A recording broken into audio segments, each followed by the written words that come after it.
South Africa yine to sumame less ne to sumame na yenwe ebia na omone ye wasem dia ebia mo ne Ghana for wasem dada chesi yenim yenya we anase emun Ghana for se sika no wo enti mu yi kakra na mode recharge mu Dstv na eren mu sika enti mu bi recharge mu ebi nso asa mo fa no because odwen wa won tia so we sika South Africa twe we Ghana de no Ghana na se upe premium na month bi abetua 865 Ghana cedis 865 Ghana cedis. Imagine 865 Ghana no oyobi salary e Ghana ha you see yemfa ni na emra na yemfa mra meto yemfa mra recharge DSTV unse sa se udi ablo bi sa no tirimodin what say ope compact plus 570 Ghana cedis.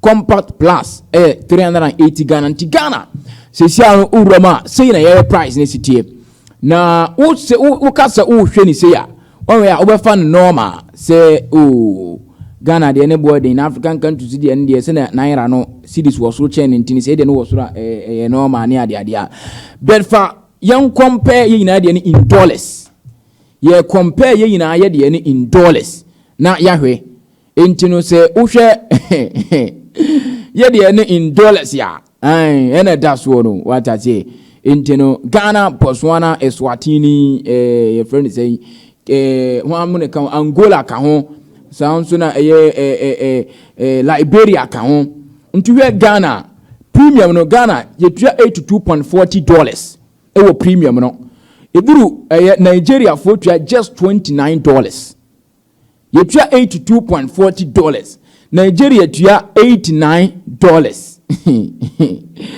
Ya mu boni o me sure.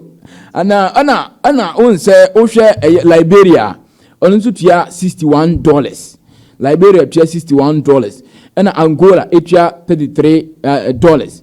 Ana Botswana etua $61. Ana Eswatini etua $52.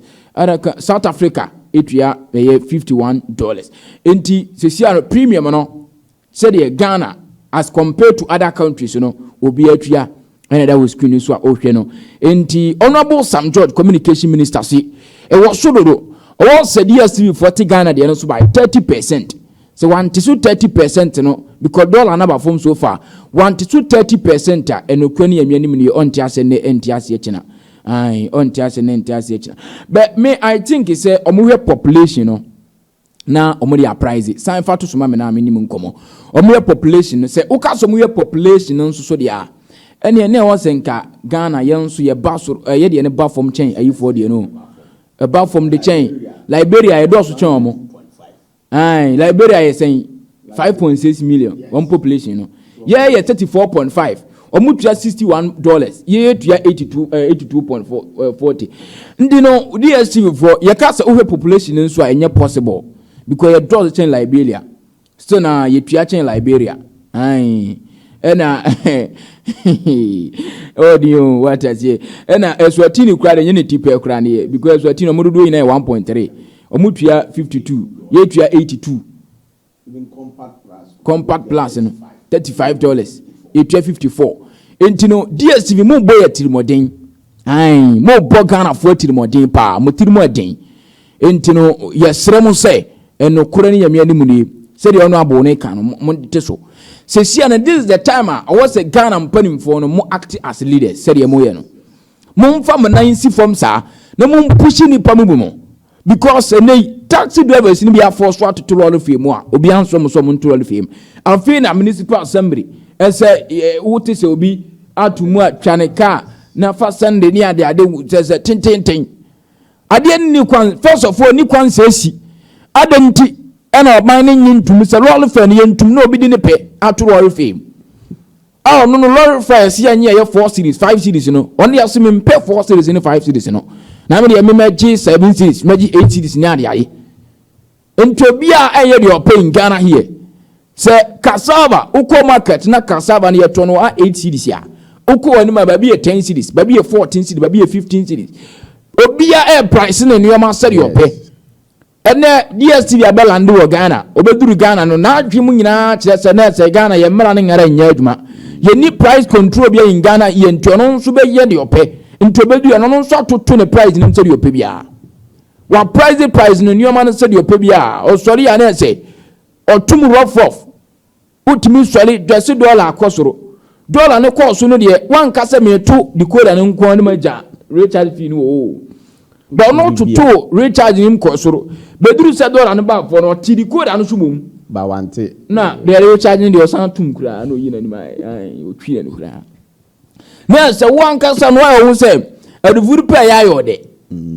adentina dollar no kosoro ne de nka to decoder no price no yes ono nko amanto de recharge nim na ehunu se ebia dollar na kosoro nti decoder no watum nti se yeti dollar no so na woti decoder no so a ye no ya adwen be se wotu package num o package no tutum na wotu decoder na se dollar no ba form na wotu decoder no so na se wan te package no so a na se wo person usisi Ghanaians yes aso person dia go udna so na wo de huge amount of money digu boto na wo ne wo number for no abusan for kokodie na Ghana for no mum ya wo chede yen omo no munya desa omo no mu asetena no eden omo no munya mmere eni se yewuram na wo Dstv so rich package no recharge mai na wo de bebu yetirim dia na so de wo bu ya bre su ana asese no ye nuanum Nigeria for twanketwanko ne yetwa kese Nigeria for kwa ngada ninkani asa ye nkani asa so kwan da bia no wo ye twa kese nkutunkutu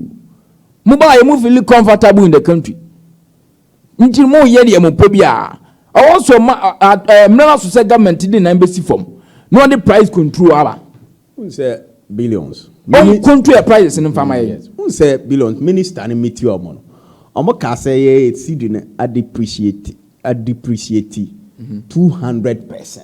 Okay. That is why omo percent on better so but uramu Nigeria naira so depreciate against the dollar 400%. But Nigeria at the end 29%. 29 dollars. Dollars per no. That is why Nigeria decoder or more package F. Sen come for say Dstv at least crowd on farm crown fabra 40 be my $40. I believe say bet mabua. Because ukotua 870 area ko he match. Very bad. Annual. Decoder na or recharge no every month not a year every month. Yes. Utia 84 over almost almost $85 every month at a recharge decoder. Every month bia. Say no more mo kanyina actually minister na defeat you. Because mo ka say Nigeria population wise we say Nigeria over 200 any mo do say. Anu nti na mo ye Nigeria na sa. But what about Eswatini mo? Eswatini ya do so che mo no so e. Mo nso de no wo fom chen de. Time na has mo time ana. Ana me opposite minister ntumu ansa. Because minister say or mama 7 days. Yes. On the working days, I want to working days. Yes. 7 days. 7 days. 7 August.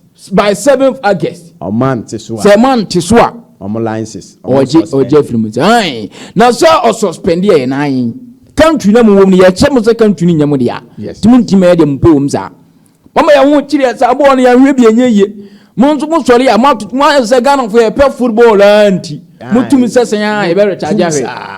Aye, because Ghana fund the football near need actually games no ye pay the pano ntino mutum sen ye behwe and then the Ghana Premier League in baby e ba no ne bo ba be fun to 1 year study a ye be jam ye ni na ya very free e quiet say yes o copest e so copest e be coaching sa da bi se si anu ba e ba form ha yes and to ye mistake ye be jam de ni na ahwe kura akwa we you just say Man United na intinya na we ne Chelsea we so na chese yamama so hye ne ko football dey say bafom Nigeria say omutu omo say GTV na ye dia ye for so na engo to right mfama man me yikura ye for so to right man say e ko ye ni ai e won say Dstv mo ya ade employment dey ma fanipa eh very good some mobile country employment ni nya won ko na wa employment o but that's someone to anya won ko na wa employment to Ghana ha you a lot of companies o my employ ni padoro chen o ni month wo fa ni pache ni month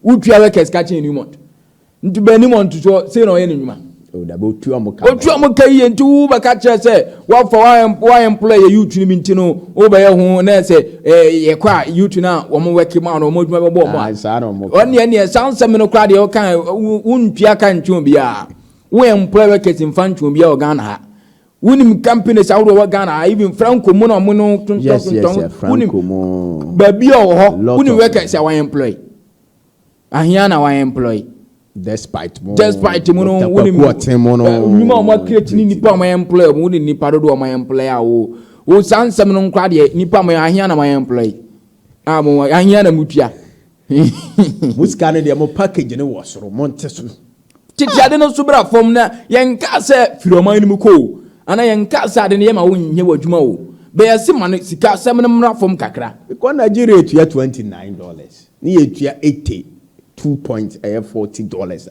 bad wo sisiri anu eden was too much anwo kire wo man num na wo de ade ne hwehwe ti no sa se de o man ye wo fa ya nya sa geto wo tuba nim bo wa tete so ni aso yentimi sort ni ma out because ade ne ye we den a ye behwe me ko da kra me de ato wo de beto fine wo de beto because am fan to ade no ntimi hwe wo de beto okay wo de mu ye Nigeria for de no so no wo mu se mu decoder no wo so na ayi ni wo from Richard nti wo de mu ye ne sa bi opa ye decoder no mo kosoro un se last na me ka se o ma decoder no kra kosoro ma decoder no kosoro na packages na de recharge na mra for ma no san de ye tiase but month bia because Nigeria decoder no mo say 1,000 Ghana say yes na ni decoder ya 1,000 Ghana month bia me pay 800 and something e dey recharge ya ne ka me fabi nka nkoto decoder na me recharge nkitwa as a man akin etu ne no kray baako mo ntete so mra for ne mo ntete decoder no I think somebody about 89 cities yes yem penisa yem penisa o dey 2,000 na fa we ni bra na fa we recharge no bra from ye beto ni de nyae be no kura pa ni se wo betra ta wonu na wo betototo ade mu rough see dia no kura no nyae 870 a month aden anu ade aden 865 Ghana cedis a month new prices every month every month bia be subscribe za every month no juice kedisa no boka essentially give sha se me so mo to office one no mo sere because boy o mo discover ba be recharge yes self recharge you be use recorders ne 3 be use phone ni number be recharge ntomu ni so ya wie mo ye sia de league na sa baba just say obi ba Ghana ha ne prices na ya high minim de painful na ye say na make us no price control bi ani ha ye control your prices no nti obi a price na neoma se de ope me na makwakoto me neoma ba se de me de beji de mfa ho o se cd depreciation ti ene uni se new jerseys na aban okoba bia 150 yes baby 200 baby obi ton 120 the same thing no the same thing ni quality ni na pe ni na bibia e pe and surprises ni different because me na makofa me near abantu price na so dey ope the same thing na price control dey omutimi ya be o se wo ye ne sa nti ye de ba na de 100 cedis ya 100 cedis 1,000 Ghana no bie to no enye se obekọ awakoto ade no ha no obekọ ko bi sa 1,000 Ghana na before se start the program se na producer ka se me se na okọ akoto ade okrum okobu sa shop no na ade no ye over 10,000 yes but the same thing no some ko before from na ade no nuru 8,000 po unse ho na die billion metiase because the brand enye the brand o the same thing na the same thing no koto na me say the same thing compared to the same company, the same brand, the same machine, the same size and so still na price is different and they are different but and me na make us the same brand, the same size and Samsung and understand me te dia wo kana se but Ghana ha no as nyana ha ye wo no any Ghana ha na ye wo no the same brand the same size the bibia the same and surprisingly different yes and of course Europa so asimi bo a ko Infinix for shop we osunyane ha na ko bu so mo phones no price na san pie ko other shop na ko bu so Infinix phones price difference wom Uko laptop HPS ye. Uko shop be a computer shops to be real. Uko shop be a turning the different. Na say drink be an amateur. Won't say fear that them drink a ton. Uko ha shop we different. Uko ha different. 3 shops are going in a be a turning the different. And you know, also you making sure say a price in your control. What I say, government in the 20 sa product we 20. Yes. On to be bar on to farmer me Jim Moroso. Won't say a banner farm milk nessa in a price and a dear. Okoba be but yeah, the same thing. Bicycle no see for people opinion na ushia mo the same price na anombeji. Fantastic. Same ubia no anombeji. And so me say other eya kedia the bia sesa. The beer which is very bad. Very, very bad. The Dstv, ye pacho. Ye pacho. I didn't born a shot. We had the young bear season in the shots here. A shots here from Sunday, yay. Community shirt after that, and I say, a gusu per couple money and they are doing out to us. Yes. Yes, Ramonte Tesso. Bet it munted to package in the annual ding. 865 CDs. A month. Nah, dang. Oh, that Bonnie Benny, the I must 1 million. Now check out budget for the month. I become one say, oh, yes, or ball from Oti. Bonus you pay a better, but Monteteso. Yeah, one say honorable to me, I deal with. No mutim teteswa. Fantastic. Or yeah, you say data crowd fight. Aye.